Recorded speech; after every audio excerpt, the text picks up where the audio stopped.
likambo ya Congo eza mundele, likambo ya Congo eza la spiritualité. Congolais aoyeba te ke basi bakotisa na kati ya monde Zamba.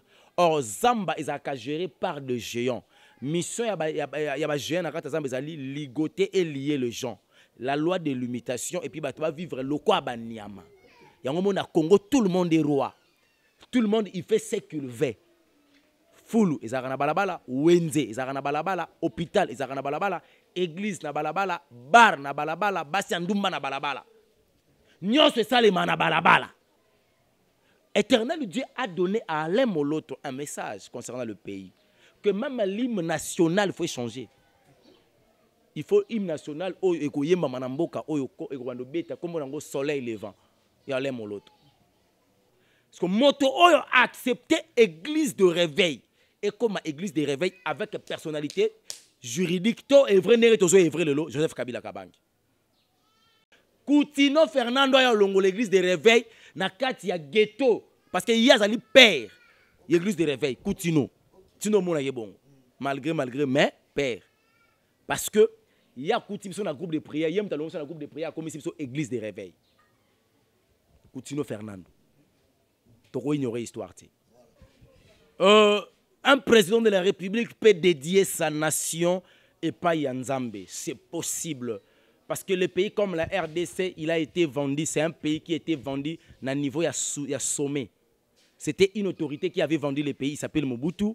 Et il faudra qu'une autorité arrive pour récupérer ou racheter le pays. Dans maboko ya Satan. Congo bakomarango na K-O NGO. Elengi koloba vérité solo. Congo vérité. Mais qui est le chemin, qui est la vie, qui est la vérité? C'est Jésus. Ah, Congo c'est Jésus. Donc mboko yo kombo nango Yesu. Merci amis téléspectateurs, merci à vous très chers internautes. Bino bato bo s'abonner na site Nabiso Chérubin DRC Télévision. Chérubin DRC Télévision chaîne Nabino Otozana pona kosala bino musala à travers notre émission Les chemins de la vie. Cette émission, c'est une émission d'exhortation, une émission d'édification pour le peuple de Dieu. Lelo, nalingi to sala analyse sur notre pays, la RDC. Pourquoi tant d'instabilité dans le Congo? Pourquoi tant de tâtonnements dans le Congo? Tant instabilité, tâtonnement, je prends en général, sur le plan politique, sur le plan culturel, sur le plan sportif, c'est-à-dire en général. Il y a tâtonnement, il y a instabilité. C'est dit à quoi? Pays où le égorgé tant de serviteurs de Dieu puissants. Bandeko, tout le monde dans la Bible écoute. Na Israël à l'époque, il a bougé des millions de prophètes, il y a starté. Mais chez nous ici, nous avons tant de prophètes, tant de pasteurs, tant d'évangélistes, tant d'apôtres, tant de bergers, mais les choses n'avancent pas. C'est dire quoi? La raison pour laquelle Nambeli Bino, le révérend pasteur Elonga, spéciale analyse sur notre pays, la République démocratique du Congo. Moto Nzambe, mbote na yo. Mbote papa apo di koko. Kimi ezali? Nangola Nzambe na leki na kimi ça va. Moto Nzambe, le tout bien non mboka moto Nzambe. Tout le bien non pays. Mboka na yo, mboka na ngai. Moto Nzambe. Constant. On a sali. Nalo bananga talo kwa bandeko na mo ba menze mbalobi to ka senet soki Kabila kei nemboke bongi mais Kabila ke mboke zo bonga te mboke zo kotika ko beba. Pourquoi tant d'instabilité? Pour une instabilité oyo et siéger na mboka lokola Congo. État de siège zéro. Gratuité raté. Donc et le mon côté oyo et rendre sourire nos Congolais. Mais, sur tout ça là, recensement ya ba pasteur. Toro le rata 1 million na Congo. mais rien n'avance. Nzamba pesi Congo mu Congo bien nini. Merci beaucoup, Papa Apo, Napamboli Nzambe, et je dis un grand merci à Mandekona Swalandi Bisso. Et Tika était moment au Molimo Centre, au centre de communication, enfin que l'Ilobanaye, Ezwa et Sika. Non, problème, il y a Congo, même il y a un vrai Congolais, Kanongolobi, Congo est allé, Talinga. Parce que ma commune en Zambezoloba, vous devez beaucoup prier pour votre pays, car votre bénédiction en dépend. Donc, si on Congo, tu Tango Kara, donc il n'y a pas de temps. Parce que notre bénédiction dépend du Congo. Donc, c'est que, avec Pascal Moukounanenga Salaki, Nini campagne Nanjili s'intéresse pour les autorités et les pays. On a raison. Est-ce qu'il y a un CD? Est-ce qu'il y a un CD? Ésaïe chapitre 30, premier verset lobby. Malheur aux enfants rebelles qui fait des résolutions sans moi. On dit ça, résolution humaine au fond de la présidence de Kabola. En fait, ce qui est un CD, gloire à Dieu. Parce qu'il faut prier beaucoup pour les pays. Et Kobo y a une initiative à bon Risamabe. Osomona. Ceux qui pensent même Zatinda qui n'a évité, n'a Kobo y a ngoté. Mais ceux qui incitent, je suis désolé. Pourquoi le faire? Ceux qui n'ont pas tindité. Et ceux qui n'ont pas tindité, on ça prière, bah résultat, na souka nango yaka. Quels sont les résultats? Likambwa Congo eza mundele, likambwa Congo eza la spiritualité. Likambwa Congo eza congolais. Pourquoi congolais? Likamba Congo eza mundele. Pourquoi mundele? Likamba Congo eza spiritualité. Pourquoi la spiritualité dans un pays où il y a tant de serviteurs de Dieu? Le grand prophète dans la Bible, il s'appelle le prophète Ésaïe. La personne qui avait annoncé même l'arrivée de Jésus-Christ, la naissance de Jésus-Christ. Dans l'ancienne alliance, il a parlé du Congo. Ésaïe chapitre 18. Il a parlé de quoi? Mais Ésaïe a parlé du Congo. Dans le livre d'Ésaïe chapitre 18. Maman va pasteur va bien. Et un peuple redoutable. Une nation puissante. Bible lobi na biso ezali nation oyo azali coupé. Na ba fleuve ebele okotanga tanga Afrique du monde. Après l'Éthiopie, le pays qui est coupé au fleuve c'est la RDC. Problème ya Congolais zanini ami yebité pas yebi nzambe na yete. Congolais ami yebité pas yebi nzambe na yete na zui et attiré curiosité nanga. Est-ce qu'il y a aussi des dieux qui appartient à un peuple, à part Israël, dans la Bible? Non, les Israélites ont bénéficié dans Nzambe Congo à travers Abraham. Oui. Congo. Congo. Congo, mais Congo. Parce qu'en réalité, le plus grand problème, il y a Congo. Et ça que Congo, na K-O-N-G-O. Elengi Koloba, vérité. Solo, Congo, vérité. Mais qui est le chemin, qui est la vie, qui est la vérité? C'est Jésus. Ah, Congo, c'est Jésus. Donc, Mboko yo kombo nango Yesu. Mukolo Mboko, c'est Jésus. Ngana binga ki le roi du Congo. Ce qui n'a pas dit que problème est ça Mundele. Parce que Mundele a compris que la vérité de Congo, de Nenkongo, bato ba bekami bato na solo. Ba benan Congo. Baza bateau soto pesi bango espace. Avec la bénédiction terrestre. Ou le jardin, ou le paradis terrestre. Ou ezan mboka na bango. Monde entier to kofuka mela bango. Lokola derrière les noms, il y a un esprit. To longolango Congo. To misango songo. Derrière les noms, il y a un esprit. To longolango Congo. Comme ça, on songo, nase. Pourquoi? Nangina yebisa biso boye. Eza révélation. Na kati ya alphabet na biso ba ne Congo. Ezalaka 26 lettres, ezalaka 23 lettres, tozalaka 23 lettres. C français existe à kate, qui français ezalaka te, X ezalaka te. Au monde tous les Congolais au aza ya biso, tout na yeso ki kombo na mboka banda na C français.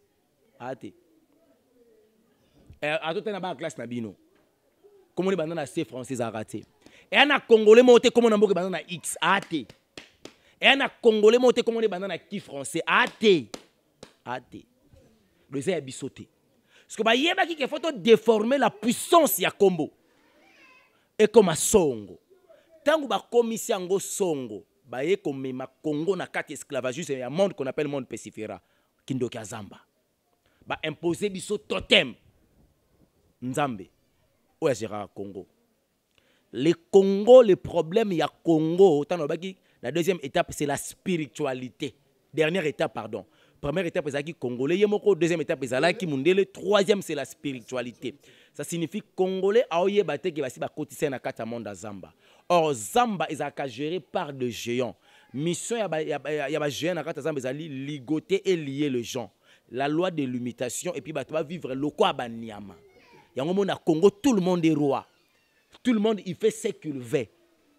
Fulu ezaka na balabala, wenze ezaka na balabala, hôpital ezaka na balabala, église na balabala, bar na balabala, basi ndumba na balabala. Nyonso esalema na balabala. Zamba. Baye ko imposer biso totem. Kasafu butango yaka atambolaka na totem ya abako. Obande ko gérer bango na kombo torti. Au moment que le pays à cette époque-là et bande ko kende à petits pas mais lentement et mais sûrement. Balobi te il faut que longola Congo et comme songo. Il faut que koboma songo poto foncer bango bien. Pour na foncer bango bien, il faut te imposer bango nzambe moko ya zamba. Ba ye kota na banya ba ye ko imposer biso léopard. To koti na Zaïre. Tanga siko caractéristique animal qu'on appelle léopard, azana ka pona dévorer. Il est venu. Il avait compris la loi spirituelle parce que lui il fut musulman. Habité il faut longola totem wa léopard. Il faut que tu lion simba. Et là que sanga ki azongi sa Congo, ya azongi si songo. Et là rebomaki. Mais a changé léopard a tué simba. Ce qu'on dit au ça la étude, il y a un lion qu'on appelle simba, c'est le lion protecteur. OK. Parce que ce qu'on a zonga na époque à musée. Non, et biso tunaka sasunge sunali subatang babundaka. Tant que ça c'est 4 sabo, ni ne comme là bon. On comprend que le lion protecteur ayaka. Voilà. C'était l'époque même Otobimara 3e. Na équipe nationale Kombo nango Simba. Tant ya ki munelo habité, il faut na faire asseoir bateau, faut na faire agenouiller bango. Azongi c'est la biso totem à léopard. Devinez la suite, 18 ans. Tozara na zamba, siko léopard azongaki. Ayo dévorer. Ba pasteur oli ba kote na makambo to oloba. Po bango ba yebi vérité, bakangi munoko. Balandi mbongo pouvoir. Oli ba yebi sa te ba konzango ke te longola totem oyo. Longola mboka na kata zamba parce qu'il y a une loi de limitation. Basuki. Ndeko Kabila Kendeko Félix Akoti le président de la République. Atika na kata totem wana. Léopard. Mabandaka ko dévorer. Abandaka ko dévorer. Éternel Dieu a donné à Alain Moloto un message concernant le pays.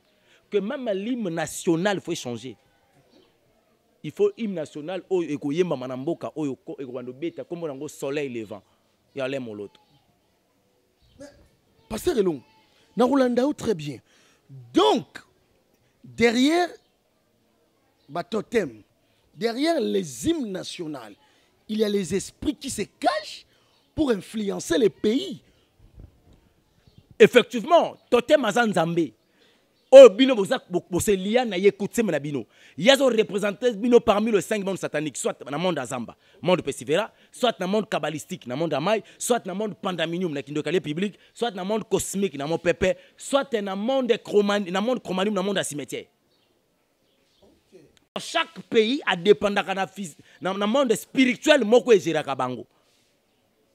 Vous voyez? Alors, sont allés debout congolais unis par na debout congolais. Les gens parlé Tolobi, nous dressons nos fronts. Donc, qui était le ton courbé? Est-ce que front ou tombo là? Tout ça, une partie seulement tout ça les lacs. Nous peuplerons ton sol et nous assurerons ta grandeur. Tokobota en désordre. Il y a un tout ça en l'hymne national. Mais c'est quoi, Pasteur Elonga? Lelo. Côté la biloko no sozo leka na Congo, ezali manque ya volonté à autorité politique. Bato loko la babino boy poni ba mamno na pas de la nation té. OK ne peut expliquer ba biloko. Na kufa. Bobo linga makambo. Tant que bato azwa na politique, tant que komi moi na bisie ya kanisa libota, e be sika to uti. Ezate ke ndongo komi kuna ale banda ko servir Congo le royaume to bongsambo kango. Misombela era ngo komi petango na biso. Parce que yo ya habité to sombate, to ta la peuple, bato no peuple wa. Ngamna ya na bana Congo. Non. Problème ango wana. C'est-à-dire il y a un manque de volonté politique et pas politicien na biso. Non. N'a pas pasteur na biso. Non.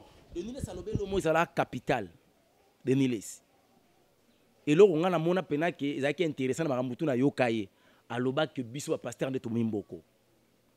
Ponani, c'est parce que qu'est-ce que les pasteurs ont à voir dans ma état de siège? Qu'est-ce que les pasteurs ont à voir dans ma gratuité de l'enseignement? Qu'est-ce que les pasteurs ont à voir dans ma démission? Il y a jamais Kabound, ou Alali, je démissionne. Alali Alamouki, oh non, je ne démissionne pas. Est-ce que les pasteurs ont à voir? Qu'est-ce que les pasteurs ont à voir dans ma Nino? Détourné mon non. Bon, qu'est-ce que les pasteurs ont à voir dans ma Kadima? Qu'est-ce que les pasteurs ont à voir dans ma Vital Kamere? Il a détourné l'argent et après, à un moment donné, bouh, il est dehors. Pas pasteur Bassalini. Merci. Pasteur Sobandi 1960. 2001. Église de réveil, c'est une personnalité juridique. C'est Joseph Kabila. Depuis quand? 1960. 2001. Église de réveil, c'est une personnalité juridique. Ça signifie que œuvrer le quoi église, c'est catholique, qui bangi c'est un protestant. Mais pourquoi? Non, Kobandawana, il est des grands serviteurs de Dieu. Aïdi Nabala. Donc, attirez la l'église à Congo, personnalité juridique. Non, c'est une autorité. Parce que à l'époque, il a fallu former des groupes de prière. Le groupe de prière est déclenché le miracle. Il y aura un temps, Coutinho Fernando a l'église de réveil, il y a ghetto. Parce qu'il y a un père, l'église de réveil, Coutinho. Tino Mona est bon. Malgré, mais père. Parce que il y a Coutinho un groupe de prière, il y a un groupe de prière comme ici, église de réveil. Coutinho Fernando. Tu vas ignorer l'histoire. Parce que Moto a accepté l'église de réveil. Et comme église de réveil avec personnalité juridique, Joseph Kabila Kabang.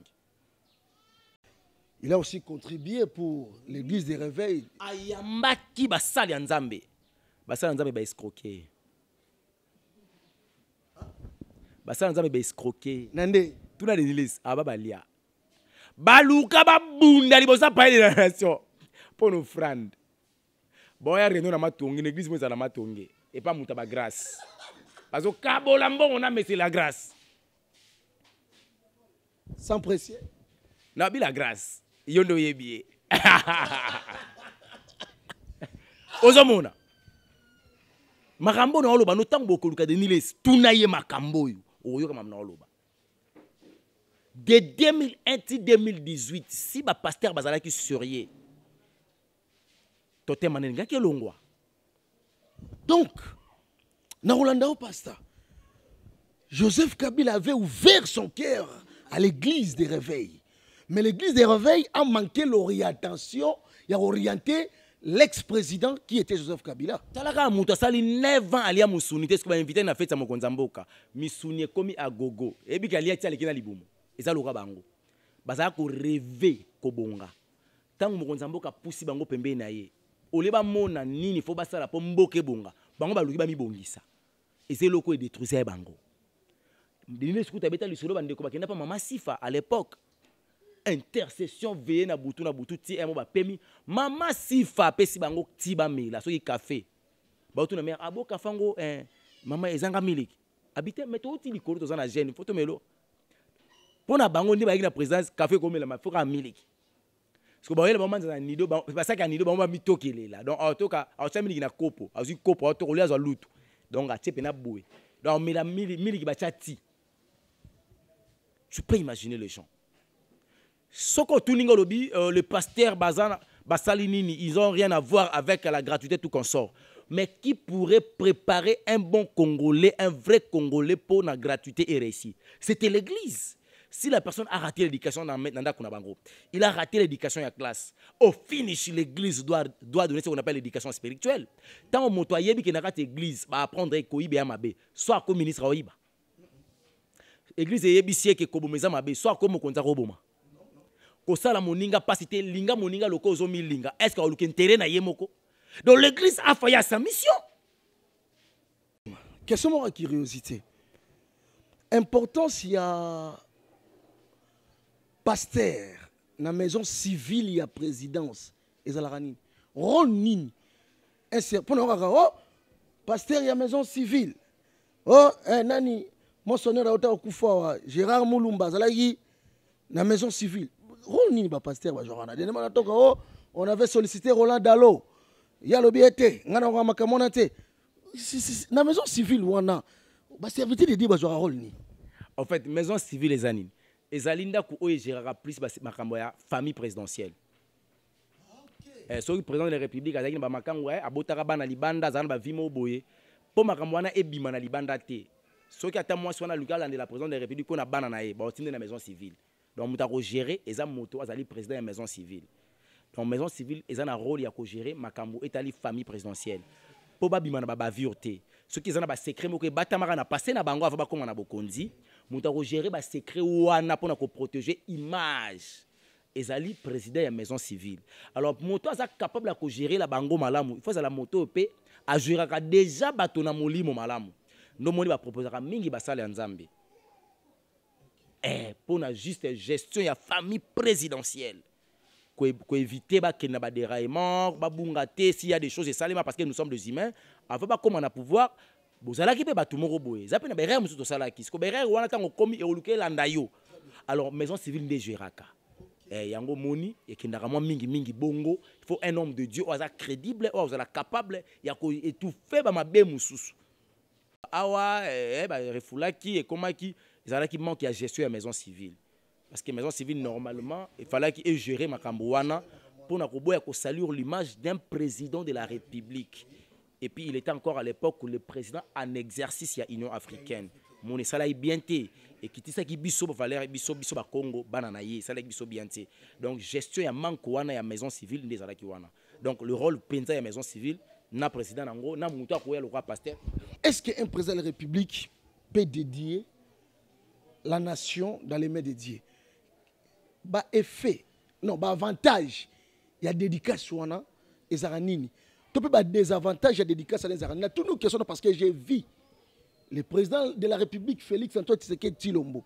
Il a dédié la nation dans le stade des martyrs. Mais c'est comme si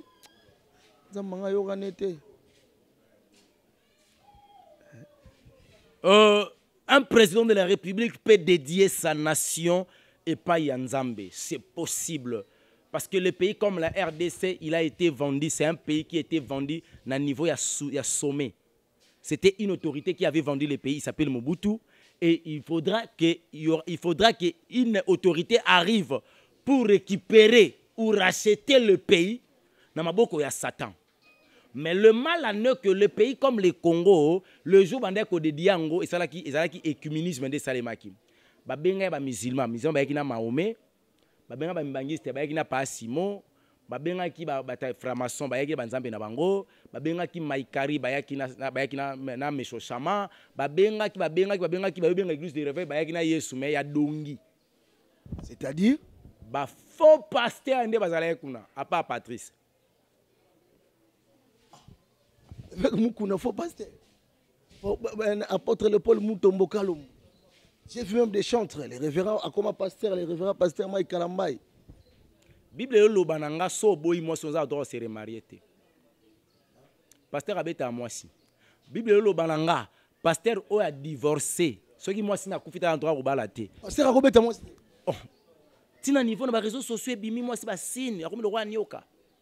Le moi ça zo péter, ba continue kira pétage.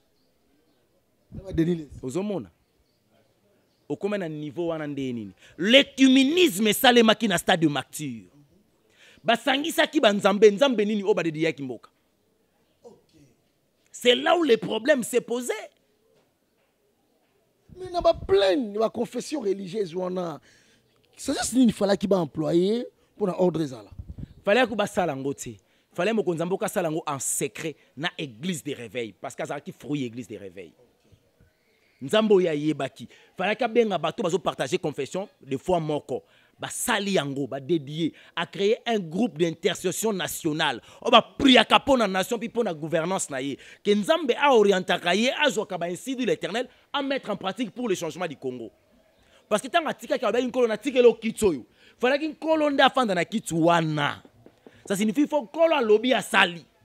Et non 500 conseillers, bah, ça conseil. Il faut qu'il y ait 3 conseillers. Pour conseiller par excellence, ça y a qui n'a comme un centre. Bon, l'œcuménisme, ça l'est mis batang ici, mon konzambo kananga, et l'on a kanda. Prière n'a papier. Pas comme les prières.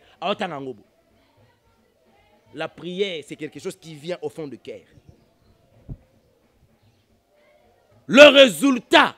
Et vous avez avantage ceux qui prient on est seulement sans écuménisme sans que ba sangisa banzambe to linga ki to bika lelo la grâce makambo so mo konzambo ka mettre en place engai ko kisama mais ceux qui lelo ils ont tâtonné en plein midi to kemba la monde de Deutéronome chapitre 28 pour na clôturer à partir à 28e verset na tangi na lui second yo ngara lui second ngara lui second po bible on a ne botaka verset moko limusi ngara lui second. L'Éternel te frappera de délire d'aveuglement et d'égarement.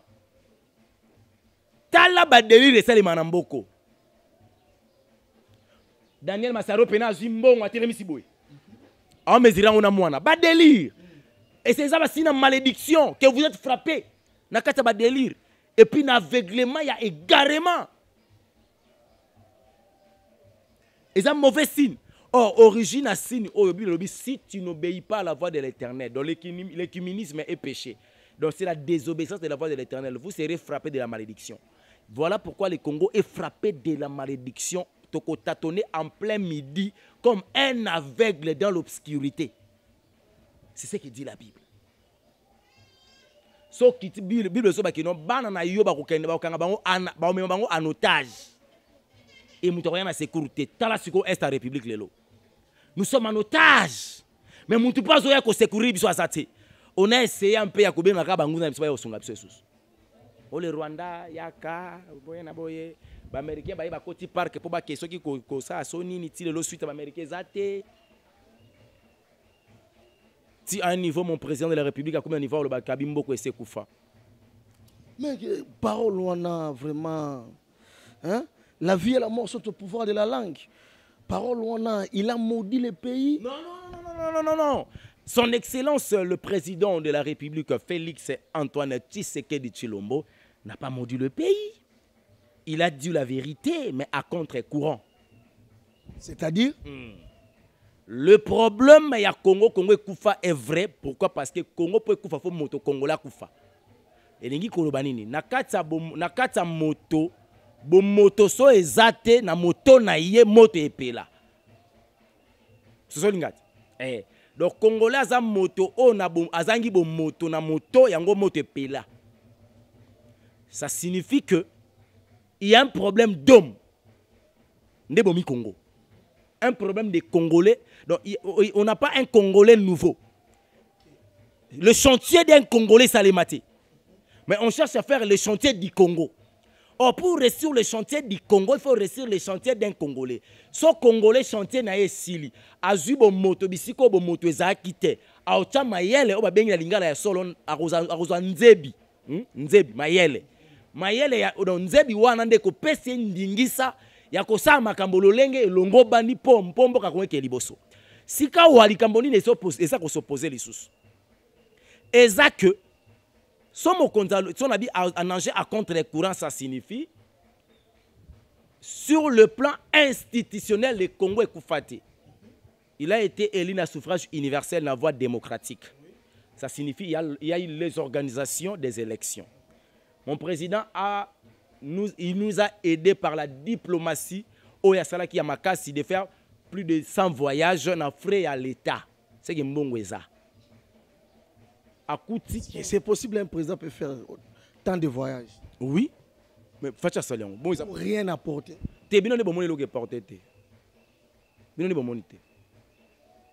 Israël est une ambassade à terre. bakangaka mais ta musu ambassade pe kamine te fungwama RDC na Israël pour Mobutu alobaka entre amis et frères les choix est clair à côté la Égyptien mais mokonzi mboka ki obongisa moto sa bundisi Israël o ala ke Israël mabe ala ke la mabe ta ba élection Mobutu balukela biso mais facha ko bongisa ngo ozomona alors eloko esala ngaka moi passe tanga lobi eloko ko yiba ezate mais 54 millions ba yiba na mboko eloko ko yiba ezate mais IGF alobi mutu moko a détourné 54 millions de dollars après ya Willy de Will Mabakonga IGF alobi azam moyibi ya mbongo il est en liberté. En liberté, peut pesa wana et ça na grâce présidentielle. Il y a une coopération entre la présidence et Willy Bakonga. Là, je ne sais pas. Vital Kamerhe abimina liberté conditionnelle. C'est-à-dire tokende kotanga droit. C'est-à-dire ba epsa ka biso soki motazui liberté conditionnelle, ça signifie besika ba basi baz esika ya za ba basi ba goyate. Donc, si vous avez des conditions, il y a une surface de RDCT. Mais dans le moment où on a un bembo, ça se qui perd pour accueillir. Et si on a des raison que Mboko est Sekoufa, qui trompe qui? Moto, Azangi bo moto na ye moto et kopela. C'est là.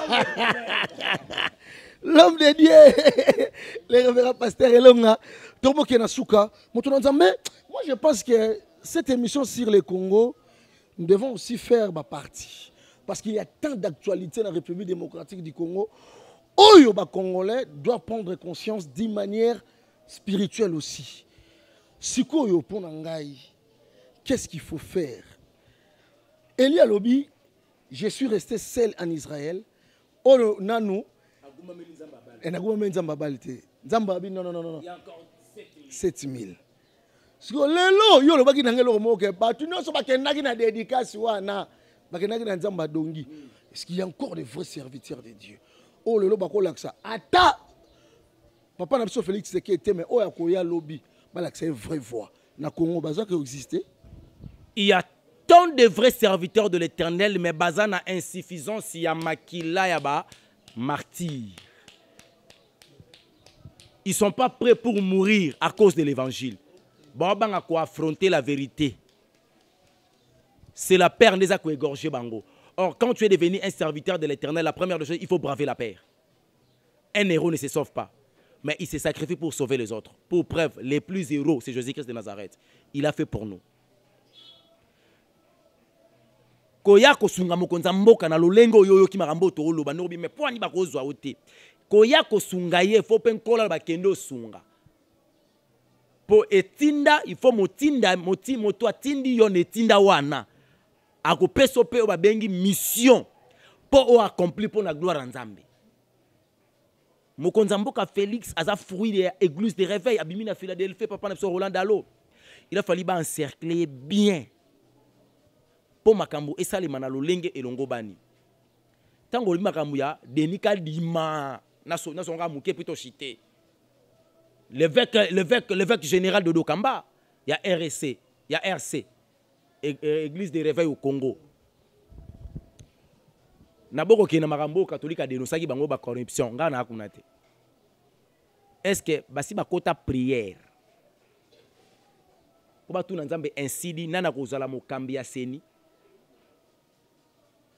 Faut pas qu'on ta retraite que mokonza mboka zongi si charge na biso banganga nzambe po moto asala mokambi ya seni bacha moto o nzamba lingi po diriger mboka aye nango pa banganga nzambe faki bazonge pa ya nzambe bakoti retraite bakoti mabondeli ba prier nkolo nani oyo choisir po azala mokambi ya seni po acha moto oyo poni basi bakota retraite bakota ti. Siko baza ba confession religieuse dans un pays laïque. Siko ba musulman ba ina mutu na bango.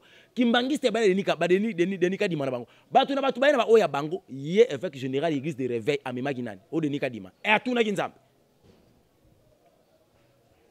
Et ce qui to commis na élection il y a 2023 et que kadima sali makambu ko ma volonté non ya peuple té. Pe volonté ya nzambe té. Atuna sonika futa. Ba vite manoko le rambula mabangara.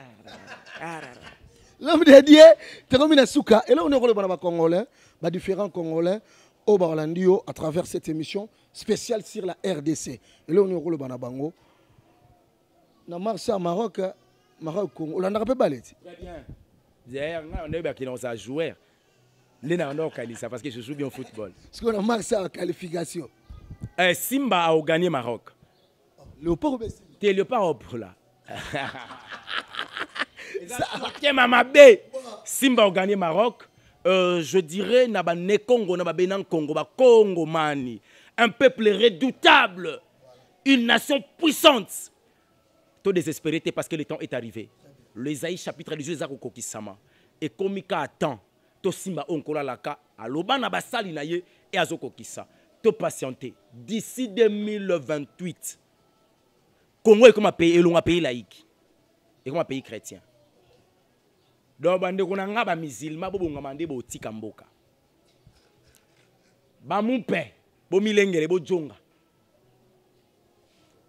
Tokoti kala na bakoko, biso na bakoko. Bato babenga nzamba baindo. Église de réveil, toti kala nzamba baindo. Tous les faux pasteurs emprisonnés. Toti na bango prison mais na kanya makasi c'est ba ko sabilanga. Donc boza la calme, éternel Dieu a rotinda motinda minaye. Ne comment binanga bi évangéliste longa mboko po bonga Yesu fo ye mo akitazu ba Pierre ba Jean ba Thomas ba Matthieu atie bango ba ministre ba ange ba député ye mo président de la République mboke bongi na bi oui alors là ta siko nzoto mutu moko comme président de la République et tika lika ngongé koka parce que on connaît la parole de l'Éternel par la prophétie pour les pays pour le destin de notre pays donc patienter tout désespéré te boti ko beta développéry un étranger tika la ka étranger. Bande konanga bana poto ba nationalité ba yebika ke baza ba étranger les ana avantage musu ba mona ngote bana ba traitement musu ba fanda ba bi Congo so kimbo na biso bongaki na yebite yango moni bande musu ba diaspora ba bunda ka po mboko ebonga po bana po sozonga mboka na bango mais problème à Congo ezaki kosenga ba tamayele te po to ana ba docteur 1 ba échouer et kosenga ba homme spirituel o ba comprendre makambo ndenge zo kende kolo so pambola biso nyonso bisika bizo bino à la prochaine. Merci, amis téléspectateurs, merci très chers internautes. C'était bel et bien votre émission spéciale RDC, partie 1, avec les révérends pasteurs Elonga. Tala, au Yébina Congo, nous devons avoir et puis respecter les serviteurs de Diaboy ou à Oloba, sans crainte, à Oloba, avec maturité. Oh, il y a sa publicité, oh, il y a flatté l'autorité pour le babé. Non. Il y a un moni. Je confirme qu'il y a encore 7000 restes on va se poster devant Balté dans la République démocratique du Congo. Donc, prochainement, d'ailleurs, une émission photo spéciale Congo. Donc, émission actualité sur la République démocratique du Congo, nous avons développé. Partie spécial Congo, partie 1 avec apport du Coco, Chéribin, DRC, télévision. Donc, prochainement, ciao.